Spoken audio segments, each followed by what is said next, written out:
Hello, world. All right, I'm going to try to keep this one as short as possible. I'm guessing, knowing me and how much I talk, it's probably going to be roughly 30 minutes. So put me on double speed. We'll be done in half the time. I have watched so much coverage about all of this juror stuff. I've seen so many law tubers come out and talk about it. There are lots of thoughts that I have on this regarding both lawyer comments and non-lawyer comments and the gray area in between, plus a little legislation talk. I am not a politics person. I literally stay as far away from politics as I possibly can because it is so toxic. However, there are some really big things that need to be discussed in regards to this case that I think a lot of the law tubers are absolutely ignoring, as far as legislation needing to be put in place. This case is the first real-time innocence fraud campaign that has taken place in America that I'm aware of, and I have done a lot of research.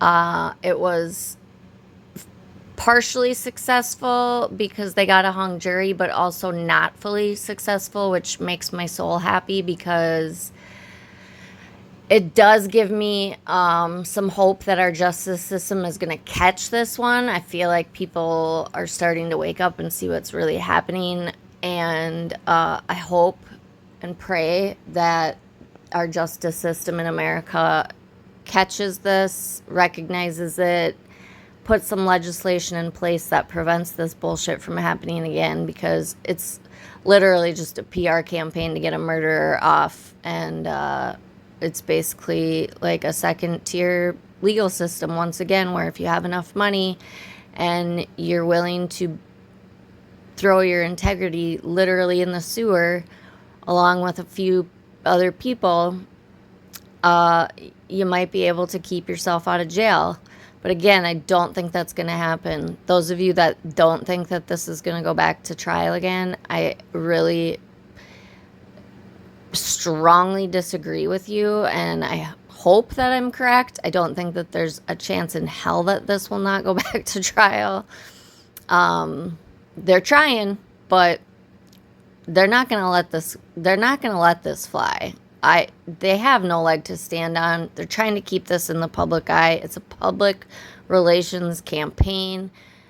None of the people that are supporting Karen know Karen. Okay, that's a big clue. She doesn't have support from friends. She has the majority of her family, but she is also not speaking with some of her family because they recognize that she's not really a great person, in my personal opinion. Okay, so all of these folks that think that she's so righteous and is some sort of hero and role model literally disgusts me and also scares me, because you're bringing your children to this, which, here's the thing, I'm all about protesting, I'm all about standing up to corruption, but if you've listened to any of my other videos, you fully well know where I stand on that. There is corruption, but it is coming from the defense. This Commonwealth / prosecution could not be any more ethical. And all of these attorneys, as far as especially defense attorneys, criminal defense attorneys that are telling you anything different, are doing what criminal defense attorneys do.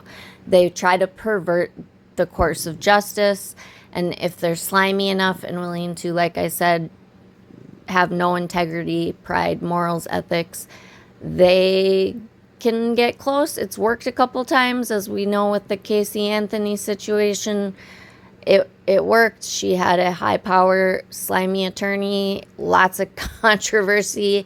Once again, unprofessional, unethical things happening between client and attorney in that case as well. Pretty disgusting. That's all, outside of the law. But I'm going to play some of Boundless Millennials stuff that I just saw this morning that I absolutely love Matt. I think he is not only an amazing human being, but he's so great with his work and puts it together. And I really want to collab with you, Matt. So if you do see this, reach out because I have so many ideas. But keep doing what you do. I know you're fighting the good fight, and we're in the minority of people who are speaking up. And I think that, you know, we can help, and we can try and help Americans love each other again. But obviously I get very philosophical quickly, so I'm gonna play Matt's stuff and I'll be back. I know Karen Reed didn't kill John O'Keefe. I know your husband didn't interview the plow truck driver. I know your husband didn't interview how many people that were in that house. I know your husband spelled multiple people's names wrong.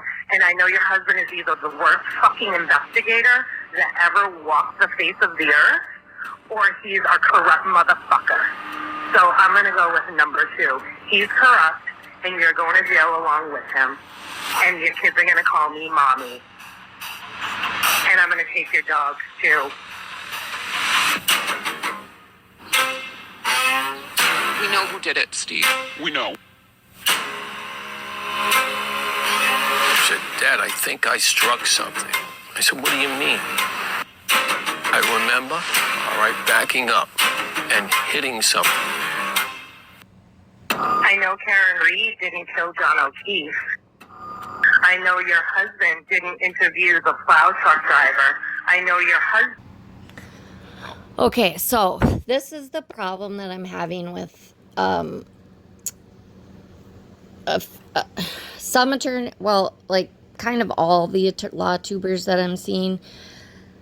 The ones that I think really do have integrity, such as Melanie D. Baker and the lawyer, you know, they're very good people, I can tell. Okay, so, and I'm sure there's more, but those are the two that come to mind. They are giving their legal analysis on what they actually see happening, and they have come into this trial as basically trying to be a juror, right? So from their perspective, they are trying to give you literally just what they know is coming out in court. Now, that's great and that's good. And those of you that want to go into the legal profession, I think that, you know, that's probably the two creators that I see. Like I said, I'm sure there are more that, you know, as far as going into that field, I feel like these two have a lot of integrity and Andrea Burkhart as well. They give you the facts as they see them coming out in the court of law. Okay, now here's where I differ. I am a person who sees not only black and white, but tons of gray and all various values and tones and shades of colors. Okay, which is like why I can't probably ever be a lawyer, even though I think I'd be a great lawyer. But there's always exceptions to rules. And even in the legal field there is. And that's why, you know, there is so much controversy about, well, what should the judge do here? And the lawyer's making this argument and the lawyer's making that argument and blah, blah, blah, blah, blah. Okay, so that's all the legal stuff.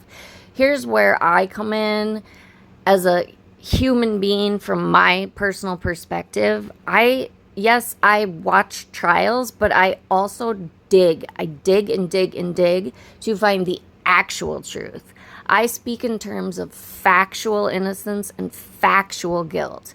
And obviously, I think all of you listening know the difference, but it's a huge difference. So now, with this Karen Reed trial, this is an innocence fraud, which I'll talk about after this next clip from Matt.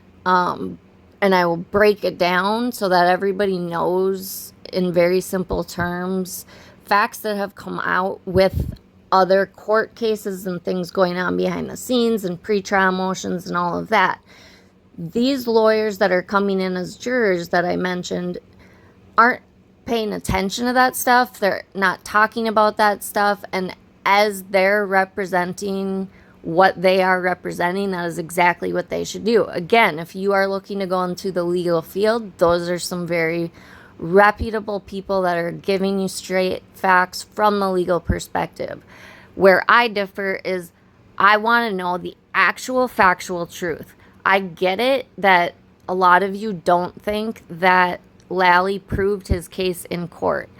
And I have to agree and disagree. I'm going to be like the medical examiner, but I'm going to give you the reasons why. I agree that it was not presented in a clear, concise way. I've spoke before. He needs lots of visual aids, and he needs to try his case, because Lally's case is very simple. It's very clear. There is a straight line from A to Z, A being the event that began the taking of John's life, and the actual, fact that she is, in fact, factually guilty. It's a straight line. And because this was innocence fraud, and because of this PR campaign that was just like completely outrageous, they didn't know how to handle it. I'm thinking that Lally took notes from the prosecutor that has been disgraced in the Making of a Murderer documentary on Netflix. Now, since I've come into this trial, and again, I want to say, when I came into this trial, I thought Karen was innocent. I very quickly, by the time I was going to bed that first night of opening statements, I had started to realize that this woman was likely guilty. And the more I dug, the more I know that she's factually guilty, which makes what she is doing why I think that this woman has to be clinically psychopathic, because of what she is doing to John's family and friends, and how she is acting in the court of law and on the courthouse steps and in the media is so vitriolic, hateful, disgusting, and shows her narcissism, psychopathic tendencies, like I mentioned before, likely borderline personality things, because impulse control seems to be something that she does not have.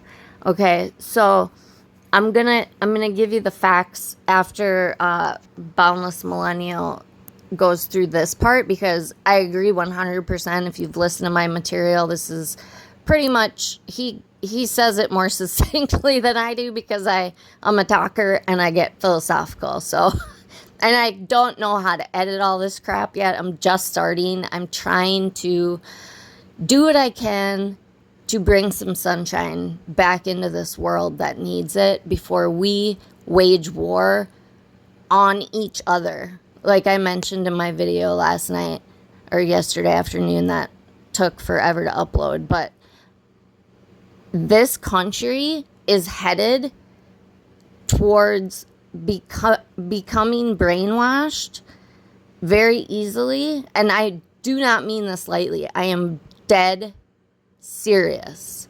Okay, so we really need to guard against believing everything we read, see, hear. We need to double check it. Just like actual factual journalists really don't typically report on anything until they have the same information given from 3 separate sources that do not know each other, because they need to know that it has some credibility to it. Okay, so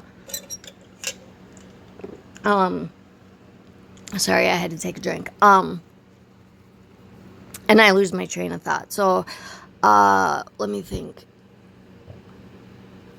I'm gonna play. Okay, so when I watched The Making of a Murderer, I was outraged, and I thought that this man was innocent, and I bought the whole thing. And now, again, I'm gonna plug Roberta Glass. She has a channel completely devoted to innocence fraud. Please check it out. I think it will enlighten many, many people. We need to be aware of it. She had a guest. The guest was the prosecutor on the case of Making a Murderer. He was completely disgraced and had very strong consequences as a result of him being a very ethical person. Please listen to that episode because I think it will open your eyes to what is happening with so many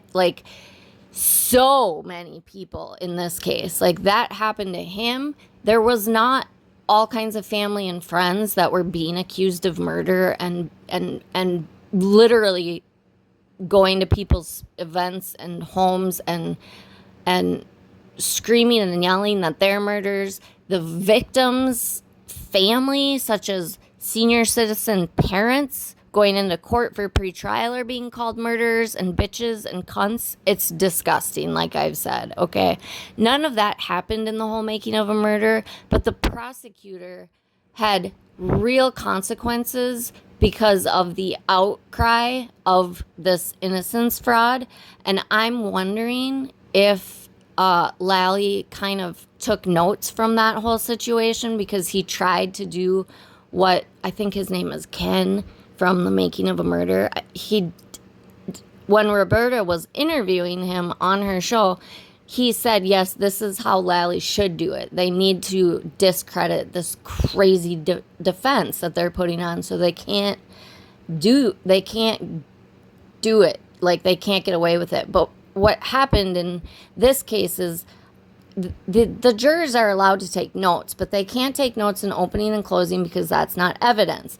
All of the witness testimony is evidence. So they have 70 witnesses that they need to keep track of and take notes and trust that they're taking the right notes and paying attention at the right times and noticing the points that the prosecution is really making, because Lally did prove this case in court. He had all of the facts and proved all 3 top charges beyond a shadow of a doubt. If you were able to watch the entire trial, understand that all of the witness testimony is actual evidence. That is facts. You have to look at witness testimony as facts. Okay, they discredited all of the defense witnesses, but the people that want to think that she's innocent don't see that yet. They don't understand how Lally literally discredited all of that shit in the court of law. So the presentation needs to be done better. I really wish I could go be a prosecutor for a day, because I have a public speaking background and I could help him present this and drive home points that he needs to drive home. So I'm hoping that he also needs at least a second chair, if not more. He went up against 3 high-priced, high-powered attorneys, and he got a draw. Okay, we all have our ideas of what happened in that jury room, but none of us really know. And basically, it's a draw. So you've got a prosecutor that speaks like the guy on South Park, the teacher on South Park, in this completely monotone voice. And I love you, Adam Lally, if you happen to hear this. You are a man of integrity. I have so much respect for you. You have the facts on your side. You have the personality of a prosecutor. Like, this is typical. You are out for truth and justice, and you feel as though, here, I have the facts. Listen to me. But here's the thing. You need to drive home those facts. You need to make sure that jury hears you when you're making those points, because these people still think that the 220 whatever phone call happened.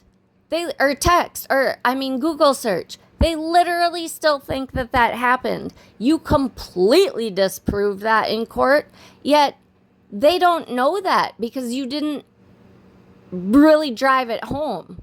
It was proven. Okay? The dog shit has been completely debunked. That is not even an option.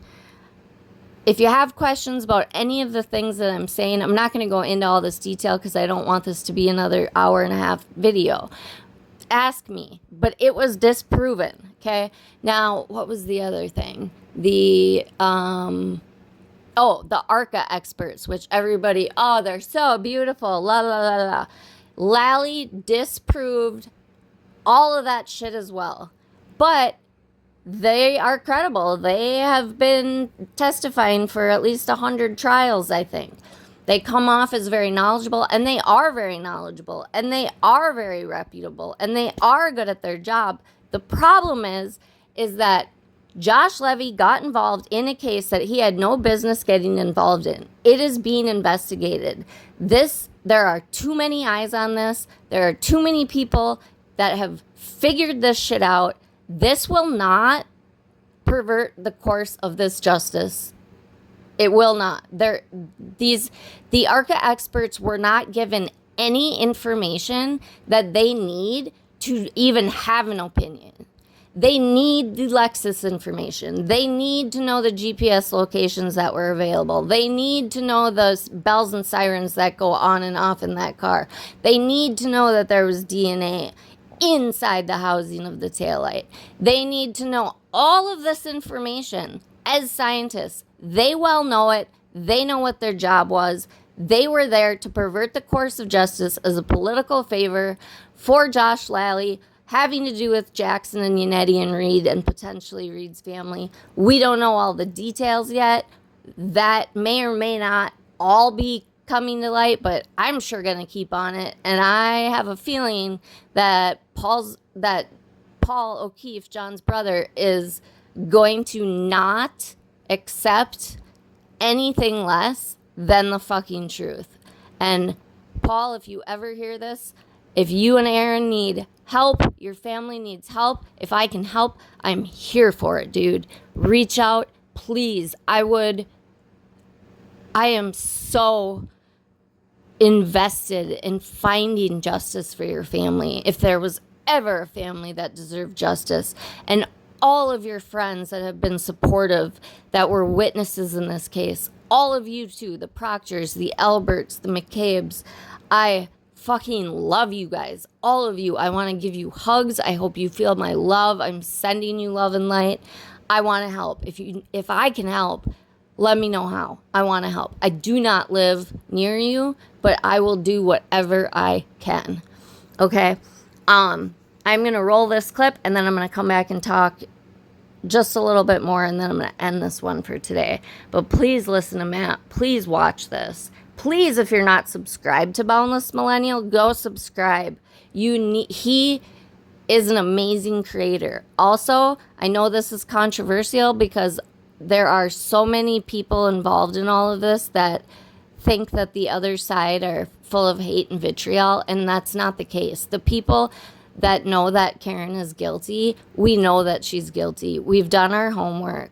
The people that are telling you that she's innocent, I'm going to explain how that all started, where that root came from, and now there's a bunch of other people pushing it, so there's a lot of bad actors at this point, but there is a very clear point of conception to this, and Josh Levy knows it. I think this is what, there is evidence that's already came out, and this is the part that the lawyers don't know, is that all of the shit in the background, the Turtle Boy case, federal charges against him, so much of that, the lawyers don't want to look into it because none of that was allowed in court, okay? And that's where I differ from actual legal analysis, because I'm looking for actual truth, okay? Like full on 100%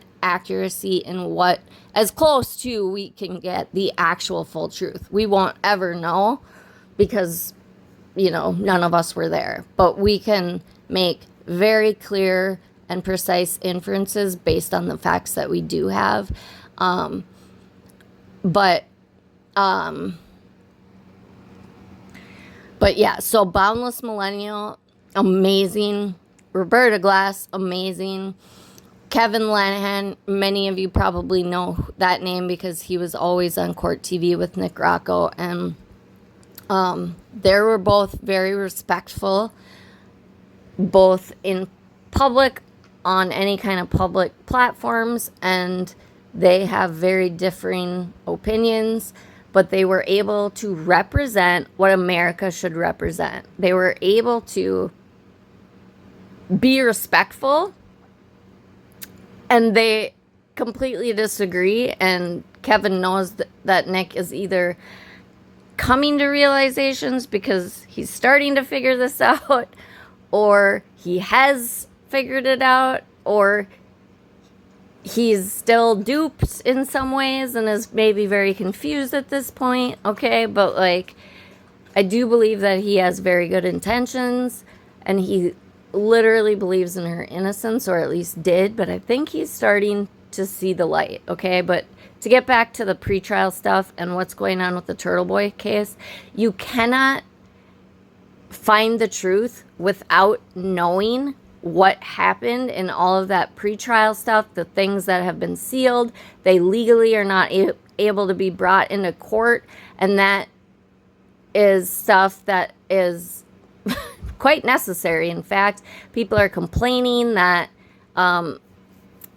Jennifer, why can't I think of her name? Jennifer's daughter, McCabe, started crying on the stand. It opened the door for, and like, her family has been terrorized. I believe, from what I have researched, that these families have literally suffered terrorism in America. That is what I see. So, were they defensive? Were they harassed? Abso-fucking-lutely. And unless you go actually do research on why they were defensive, why they're scared, why they have their lives have been absolutely fucked in so many ways because of Karen Reed, because of her, which I'm going to get into a little bit more. Okay. Her team, her family have literally not only taken the life of John, but have victimized not only his immediate family, his immediate friends, but the entire community has been tainted. People from other countries are spending thousands of dollars. People have spent $20,000 supporting her, donating money for a murderer's campaign of terror. You've got to look at everything if you want to find factual truth. I personally do not want to live in a world where my children are being taught by murderers, my children are dating murderers, my children have neighbors that are murderers, or I live next door to a murderer because they got off on some technicality and had money to put on a crazy innocence fraud campaign, and there will be more victims. I truly believe she is dangerous. Based on what she has done after the fact, I cannot imagine a human being inciting this much hatred, vitriol, and actual, what I see is terrorism in America against the American people for her own purposes. Her lawyers know, they have been a part of it.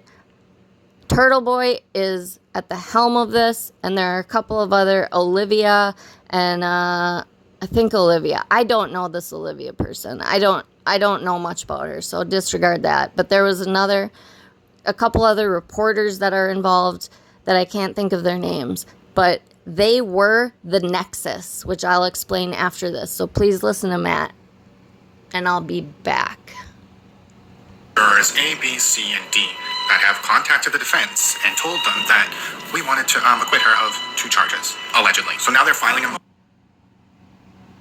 motion based on these jurors that have just come out of the woodwork and had a beeline right to the defense. And we're supposed to have full trust in what they say when they've been literally caught in lie after lie after lie for the past year. That's not what you said in your affidavit that was actually filed under pains and penalties of perjury with this court, correct? Yes. Remember the Steve Scanlon hoax? The Canton Library footage? House long to die in cold? Nobody really saw the body on the front lawn except for Karen Reed, because she knew exactly where it was. Incorrect. Nobody saw it. Lucky Laughlin saw it. You saw the body? Yes, he saw the body. How do you know where Mr. O'Keefe's body was found? At any point in time, did you see Mr. O'Keefe's body on the front lawn? No. So how do you know where Mr. O'Keefe's body was found? Through police reports, police interviews, stuff that was posted on the media. Have you seen police reports in the media? Well, not the police report. All lies. Juror C rarely stands out as something that just seems a little off. Now, if we look at what they said, Jackson and Yannetti both had the same information, but Jackson included a lot less information than David Yannetti did. The information that Jackson included in his affidavit doesn't make the jurors sound like they're lying. But Yannetti included everything that was in the screenshots, and it sounds like it was not a juror at all. They comment that, we all acquitted her of murder and leaving the scene of an accident, right? But then they comment that, the juror slips were so confusing. Alan Jackson literally changed the juror slips. When he was arguing to change the juror slips, the judge was like, nope, shut up, we're not doing it, go away. But later that day, she came back and allowed him to change it. So this to me sounds like someone that saw that exchange, but didn't know that the judge gave in and let Jackson have his way and changed the slips. I mean, it's not confusing, it's guilty or not guilty. This jury was giving the judge the most intelligent notes she's ever seen. They couldn't figure out to pass in the slips that said not guilty on them if they all agreed on 2 of the charges. I mean, come on now. Furthermore, neither Jackson or Yannetti spoke up and were like, we want to pull the jury, we want to do that. Okay, I need to just pause it there. Lally, take notes. That is a strong point, okay? All of this shit is more PR campaign to rile people up. And if y'all that live in the area are not careful, there could be literally more lives lost, a lot of consequences to a lot of people over somebody that you don't even know. Once again, is there corruption in that area? Sure seems like it to me. It is not in this case. Karen Read is guilty. If you want to fight corruption, go over to the Sandra Birchmore case. Dig on that. Help her family. Go help, support the family of Sebastian. Well, I was going to say, we need help with Sebastian. We need help with, Riley Strain's family could use some love and support. And why am I blank? Caleb, that's the one. That family just got the most horrific news. If you want to do some digging, that case could use your help. There are a lot of cases that you can help in a very positive way and fight for justice. If you are fighting for justice, that means that Karen Read needs to go to prison and pay the consequences for her actions. Not only for the hit and run of John O'Keefe, the following alibi building and 6 hours that she left him out there to die in the cold. Literally, that is what she told Jen McCabe to search in the morning. That was factually proven in the court of law. So anybody that wants to argue that point, I can show you clips at some other time where that actually has been proven. Okay, so point being that everything that she has done ever since this whole conspiracy started between her defense team involving her family, the state's attorney's office with potentially Rachel Rollins, Josh Levy, and the defense team, and Turtle Boy, which, again, that's the nexus, and that's where everybody needs to focus their attention if you want to actually fight the actual corruption that is actually happening in America and could potentially cause riots in your area and a lot more consequences if y'all don't start searching for truth and justice and put criminals in jail to save our society from being victimized from the same criminals over and over again because they have high-powered attorneys that pervert the course of justice, that feed you disinformation, which means that they actually know that it is factually false and they are spreading the lies in the public to rile you up. They don't have to deal with the consequences. Alan Jackson's not going to have to suffer riots if they break out in the area, okay? Hopefully he's suffering consequences for his actions on his complete ethical violations, the loss of integrity, his disinformation, the fact that he's involved in this innocence fraud campaign. I firmly believe that both of these attorneys should lose their licenses. They have thrown every ounce of integrity that maybe they once had down the toilet. They have put all of themselves into this. They are throwing it. If they're playing poker, they're all in.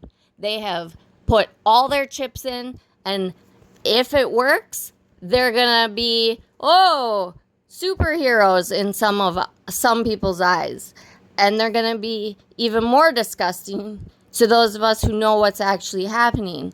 If they get caught, if we keep on this, if they have consequences, like Alan Jackson said, there are consequences to your actions when Proctor lost his job, which y'all know my feelings on that.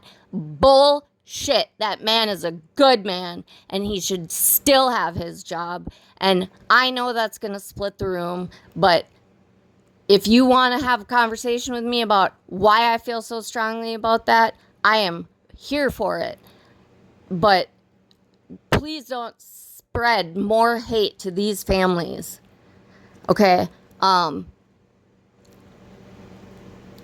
There needs to be consequences to all of the people involved. I love that people are passionate and standing up. You have been duped if you honestly believe that this woman is innocent. You are being brainwashed. They are gaslighting you. That it's the definition of gaslighting. When Alan Jackson said the Commonwealth wants you to look the other way, that is the true definition of gaslighting. He wants us to look the other way. His entire bullshit defense from these disgusting human beings who want to free a murderess have been gaslighting the community and many, many, many people in the world. They're gaslighting you. They want you to look the other way. They want you to believe that 70 witnesses are lying. They all are getting up in a court of law and perjuring themselves. Ask yourself if that's logical. The feds were investigating. Do you think that they're all going to put their life and liberty on the line to lie, to cover up a murder of the person that they all loved? The people that knew John? Do you think that people that didn't know John, that are strictly there to save his life, would cover up the murder? No. Please. They are gaslighting you. Look the other way. Look anywhere except Karen. Like Paul OKeefe said, everybody else is lying.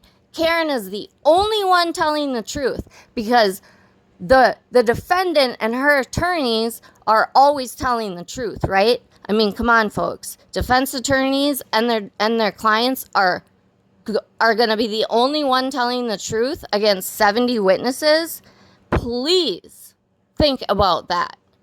You are all intelligent enough to know that that is not reasonable. They want us to look the other way everywhere but Karen. They terrorized every witness they put on the stand. They attacked every witness. If that didn't disgust you, with some very small exceptions, okay, I need to put that caveat, but they're blaming everybody that they can, because it's got to be anybody and everybody but not Karen. Here's Matt. Back to Matt. Yes, can we be heard? None of that. And that's all that they've done for the past 2 months. They didn't want it out in the open what the results were, because they wanted to create the narrative for the public. Because if it was publicized, what actually officially came out from the jurors, they couldn't push a false narrative. And that's what they're good at. That's what people scream in the streets about, is the false narrative. Even when it's proven false, the idiots still think it's true. All part of the plan. Take advantage of the gullibles. And then jurors... Okay, I'm gonna make another point here. The juror that is scared for his life. Those of you that Mark Betterow, Baker, Broken Baker, Valhalla, you're one that I just really have a bone to pick with you. You are on your podcast saying that this is they're inflating this to make it seem like they're more scared than they are. Mark Betterow, I know that you know. I don't know about the other few of you that you live in your echo chamber with on your own podcast. I know that you're not being completely honest and you're not digging for the truth. I know that for a fact. But Mark Betterow, I know that you know. But you're a defense attorney. So, you're going to do that.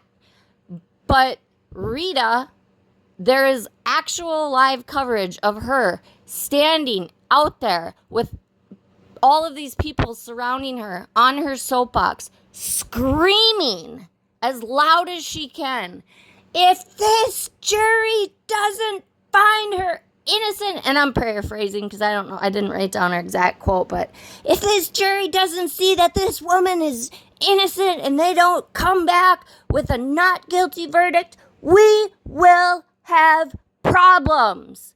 Okay, that last sentence is a pretty good quote. I might have one word off in that quote. We will have problems. Okay, you're telling me that this jury isn't hearing that shit? Mark Betterow, you're full of shit, and I'm calling you out. How dare you say that these jurors are they are scared, and they have every reason to be. And once again, if you want to know why they're so scared, y'all need to go back and watch everything that's happening in the background. Find out why Turtle Boy is going to court. Look for the truth. Yes, there are people that are on the other side that are very strong and opinionated, and they don't take any shit. So it can become very hateful. I want to have conversations with the other side. I am a very passionate person, as you can tell, but I'm not going to do the shit. I have integrity. The truth is what matters to me. The truth is what matters to those of us that have dug into this case and know the facts of the case. Okay, that's what matters. And that's why we're a small community on the online world, because this is not a hyperbolic soap opera. Like Alan Jackson should be in a soap opera. This is a soap opera. No, this is about domestic violence. This should be a discussion in America about domestic violence, and it's an opportunity for us to talk about the fact that men suffer from it too, and men can be murdered by their significant others, and there are women psychopath murderers also. It's hard for us to wrap our head around because we think women are the mothers, and most of the time that's truth. We have maternal instincts. We have love and compassion in our hearts in a way that is very unique to women. Okay, but some women have the same chemical defect, brain defect, frontal lobe defect that doesn't allow them to have normal feelings as a human being, which is why they can do the shit that Karen Read has done and be proud of herself and gleeful and joyful in the face of the family that welcomed her and treated her like family for 2 years. I can't even find a strong enough word to say how disgusting and vitriolic and psychopathic and terroristic that is. The closest I can come to a comparison is literally Hitler waging war on everybody that doesn't agree with her, on everybody that doesn't want her to be free in the world, on everybody that has dug in and found facts and knows what she did. She's waged war. It's scary. Back to Matt.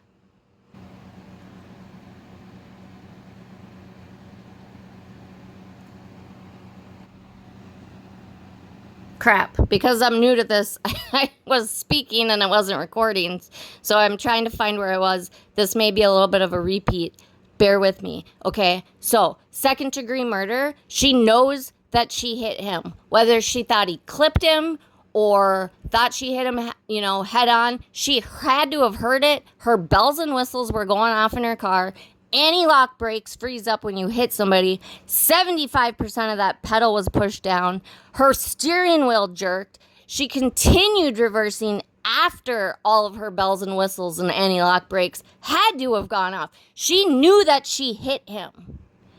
Okay, so second-degree murder, third prong, is that you do a reckless act causing grievous bodily harm that could lead to serious injury and or death.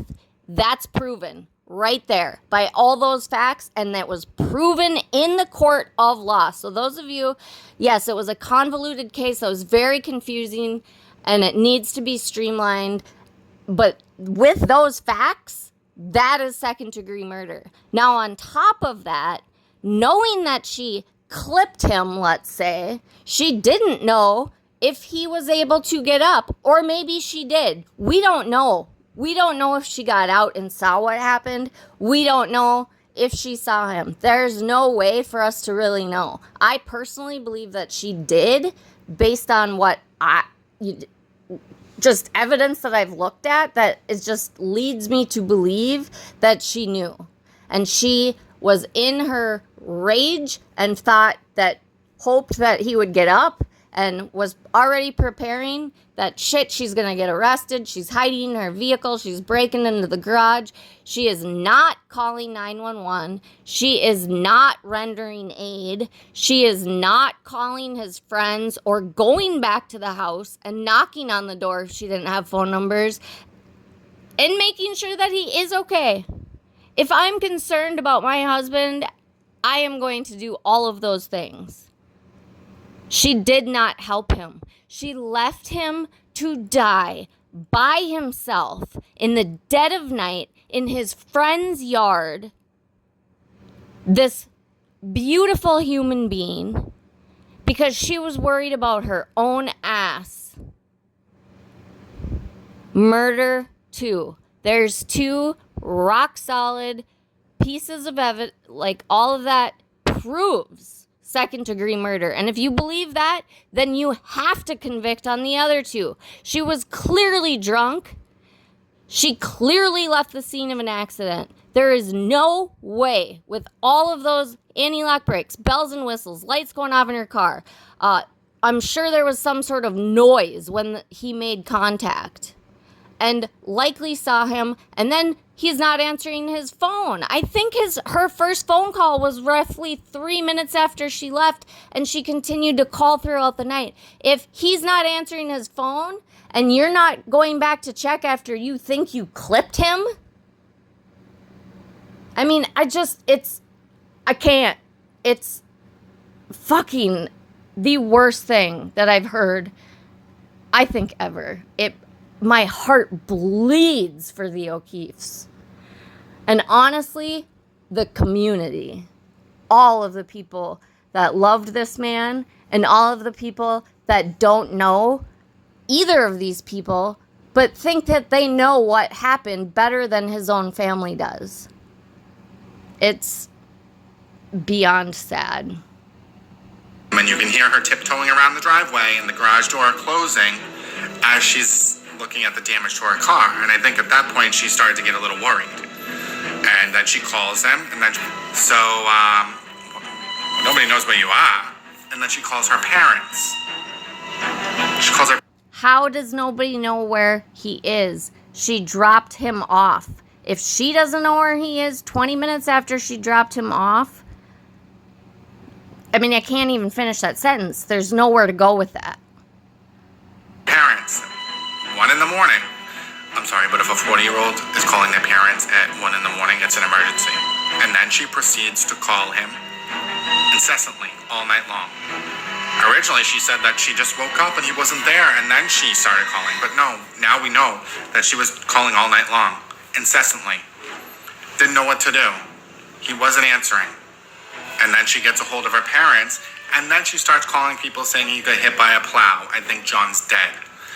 So, I mean, it's not just a random coincidence. Again, this is why Carrie Roberts' testimony was so important, and why the defense did not want her to be on that stand any longer than she absolutely had to, because she corroborated everything that Jen McCabe said on that stand right before her. And Jen McCabe has been made out to be this awful human being when she is a beautiful human being who has been terrorized by this shit and lost one of her closest friends in the process.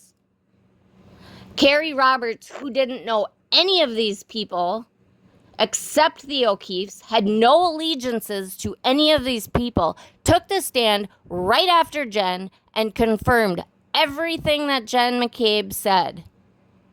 That is why her testimony is so important.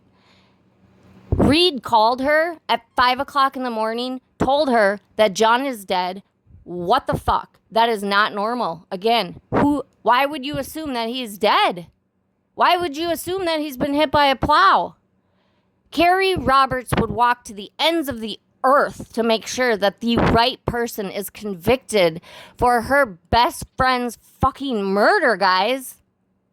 If she did not know what happened, she would be fighting for Karen's innocence. If John O'Keefe's family didn't know what happened, they would be fighting for Karen's innocence.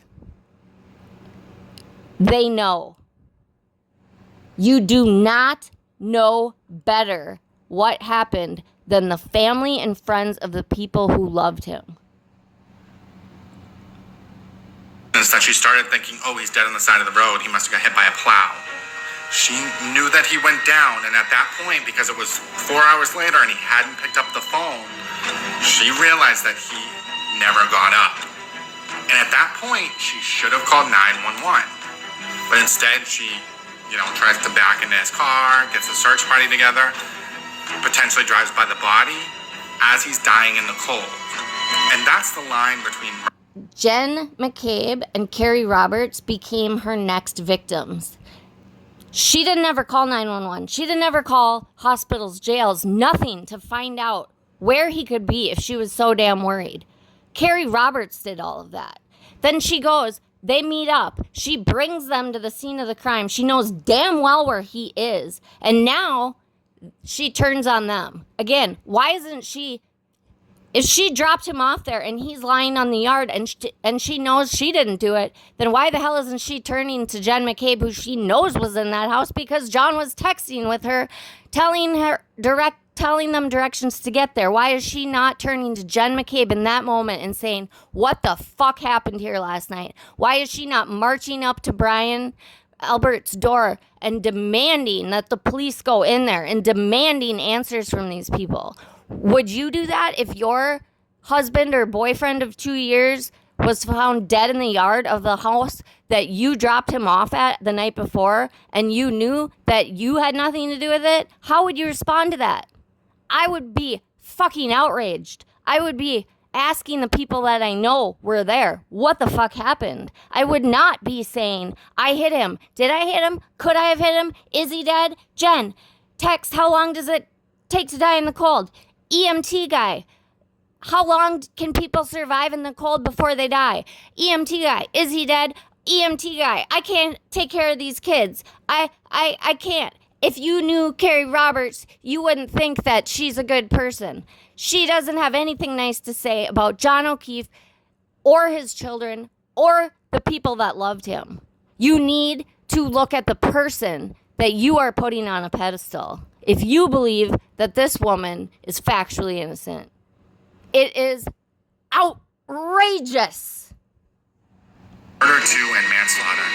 It's, if she, as soon as she realized at whatever time that was, and it could be argued that it was at 1 a.m. when she first called her parents, that she saw the damage on her car, she knew he was down, and he wasn't answering.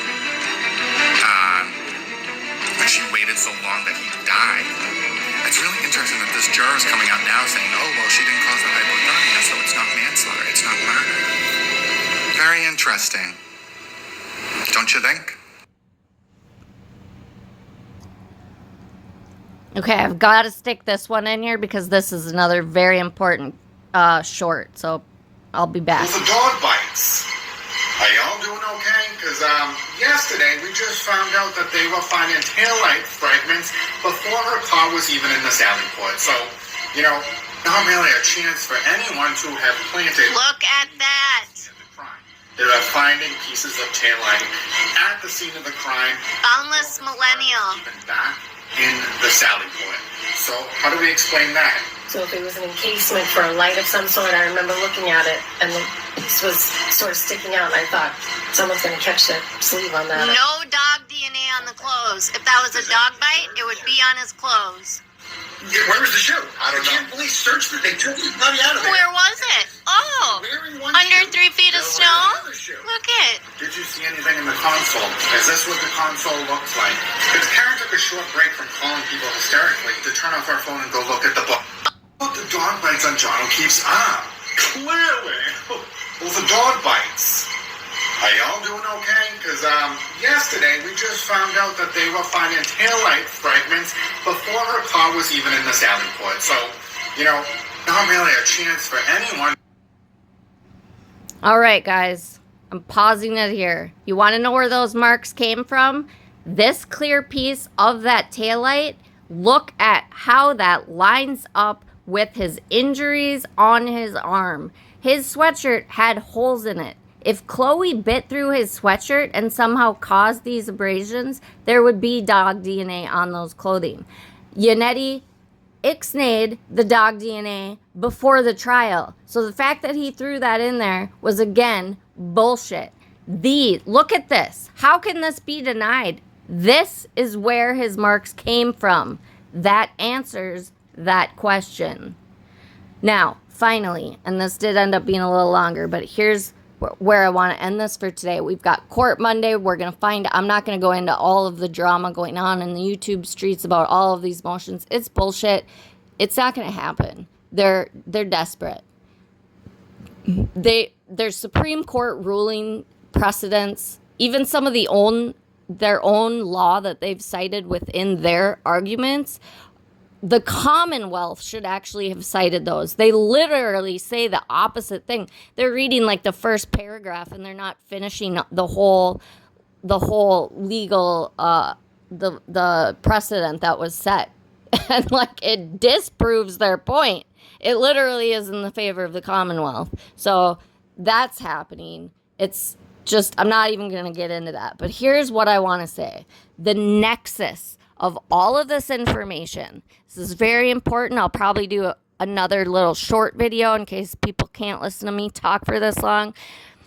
This is allegedly, not allegedly, because it's coming out in Turtle Boy's stuff, okay? Karen Reed did this.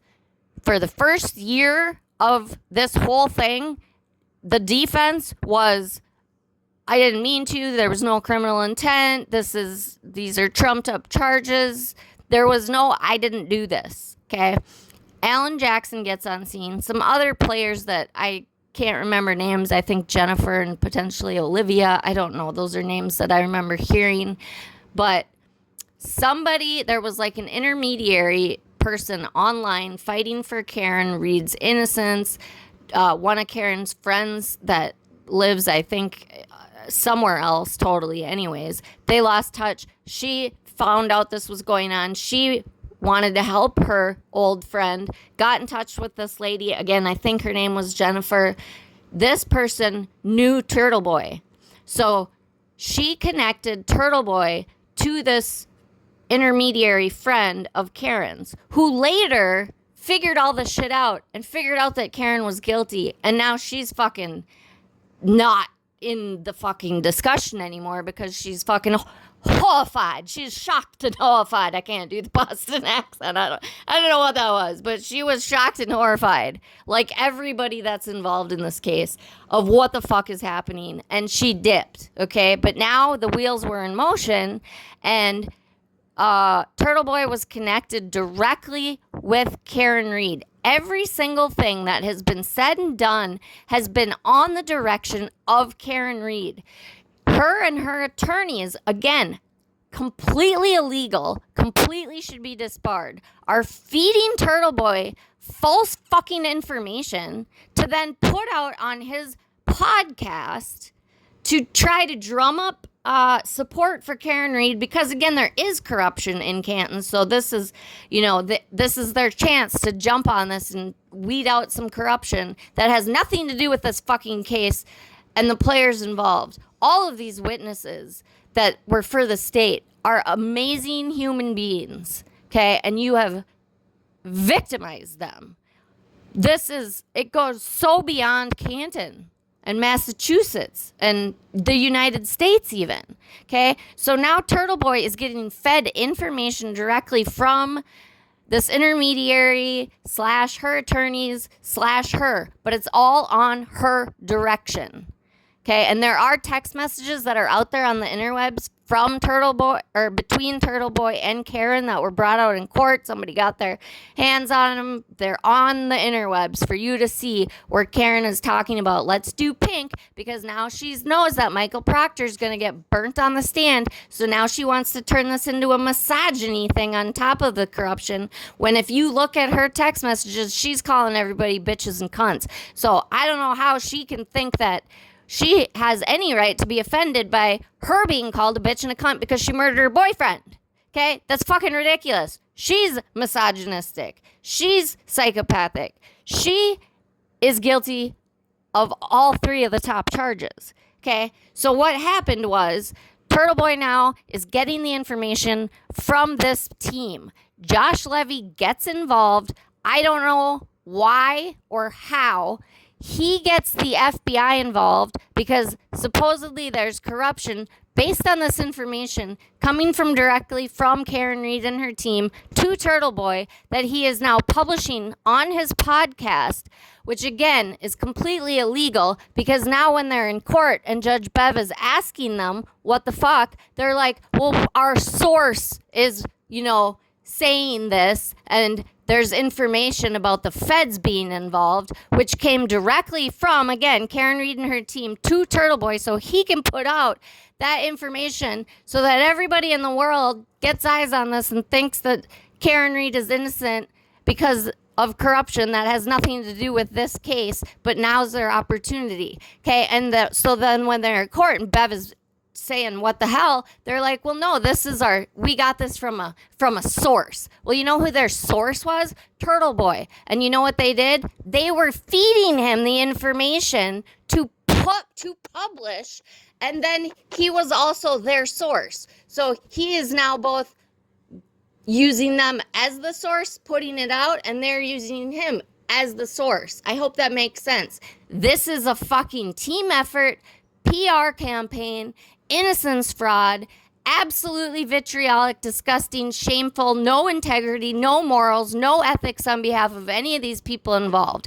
Somehow, I don't know if Josh Levy owed somebody a political favor, but AJ or the Reed family somehow got him to get the feds involved. The defense then wants to fucking say this in open court with Turtle Boy and all these fucking people that don't even know any of the players and are booing John O'Keefe's family when they go into pretrial motions, which I've gotten into. Oh my God, it just makes my fucking blood boil. Okay, so now they're in court putting on this PR show saying, well, no, it's in the media.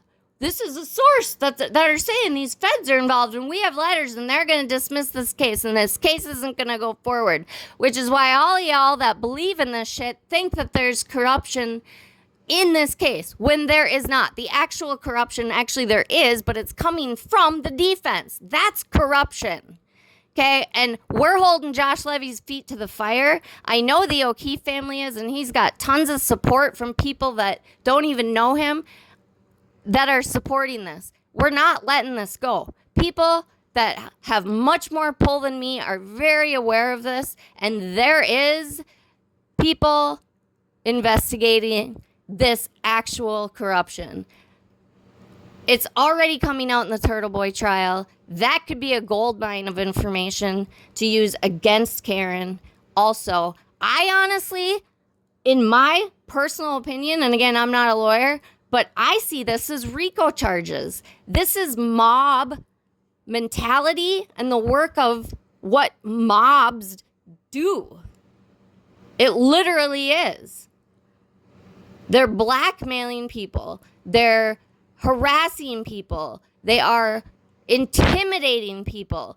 They are going to public events, children's sporting events, calling people murderers, cop killers, screaming at them. That is not journalism. That is not freedom of speech. You don't just get to accuse people of being murderers in public with zero evidence. How is that journalism? And how is that freedom of speech? It is not. It is witness intimidation. It is disgusting. It is vitriolic. And Aiden Kearney, in my opinion, will be spending many years behind bars. And if he is somehow being protected, you bet your ass, Josh Levy, all eyes are on you, so you better not protect him. I could see this go on a lot of different ways because I personally think that both Turtle Boy and Karen Reed are very narcissistic human beings, and they will both throw each other under the bus to save their own asses. So it'll be interesting how this all plays out as far as who goes to court first, what is information that's coming out, how can that be used in the other person's trial. Again, after all that's said and done, these are RICO charges, including lawyers, including everybody that was involved in this corruption, creating what could very easily turn into actual riots being in these streets. It's that close. I urge you all, if you hear this message, take a beat, take a breath, do your research, figure out the actual factual truth. Look into all of these people that I have listed. Look into the prosecution and the police officers. They are clean. They are squeaky fucking clean. And again, if you want to argue with me about Proctor, I'm here for it. I will have a civil discussion. That man is a stand-up man, and he's a good cop, and y'all need to think about you're getting rid of good cops. Who's going to replace the good ones? Who have planted. I send love and light to you all. Again, I apologize for the length of this. I'm passionate. I want to help. If I can help y'all in any way, reach out. I am here for it. This needs to come to light. Everything done in the dark does come to light, guys. Look at who you're backing. Which horse are you going to back? Are you going to back the family of a fallen police officer? And stop using that. Those of you that have not done your research, that don't know the facts of the case, stop using John O'Keefe's good name for your bullshit cause to free his fucking murderer. You are not looking for justice for John O'Keefe. And all of you grifters out there, you know who you are. You know that you know the truth. And you better be fucking scared because you are spreading disinformation and you are part of this corruption. And I see legislation being formed to fucking indict all of your asses for doing what you're doing. And the fact that you're continuing to do it is just building more evidence against you. So if you want to keep fucking stealing people's hard-earned money for spreading disinformation and trying to free a murderer of a good man and taking a third parent away from two children who have lost their biological parents already before they're even teenagers? Really? You want to do that? Unbelievable. I just have no words. Those of us that know the facts, let's continue to fight the good fight. Monday should be an interesting day. There will be a lot of coverage. I suggest following Yellow Cottage Tales that day. He is hiring people. I'm sure Turtle Boy will also have some sort of coverage happening. It should be a very interesting day. Even if the court day is quick, which I imagine it will be because Judge Bev knows what the fuck is going on. She needs to protect her citizens. She knows the law. She has been more than, what's the word I'm looking for? More than graceful to the defense. That's not the right word, but she has given the defense so much leeway. Okay? So those of you law tubers that are saying that Judge Bev is making all the wrong decisions, that's fine. You're defense attorneys, but stop it because you know that you're fucking lying because she has been very supportive of the defense. She has let them get away with way more than they should have ever gotten away with. And you all know it. She knows what she's doing, and she has integrity. Leave Judge Bev's good name out of your dirty mouths, just like all of the people involved in this. You want to talk about somebody? Talk about Turtle Boy and Karen Reed and Josh Levy. Those are the names that need to be focused on.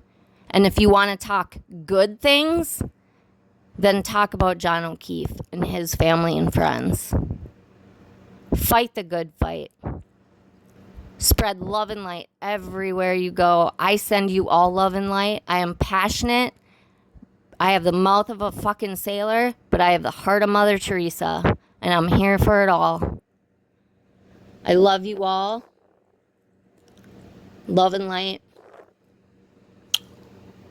Talk soon. Thanks for stopping by. Also, please sub up so we can do lives and actually have diplomatic conversations about very important things that Americans need to have reality checks on so that we do not become like USSR Russia and have a dictatorship and become brainwashed. Whole nother thing. But we need to start having these conversations. America does not need to go to war with itself. America needs to love everybody, regardless of beliefs. We are all human. We are here to love one another, not to spread hate. We are here to find truth and justice. You can expose corruption in a dignified way with integrity.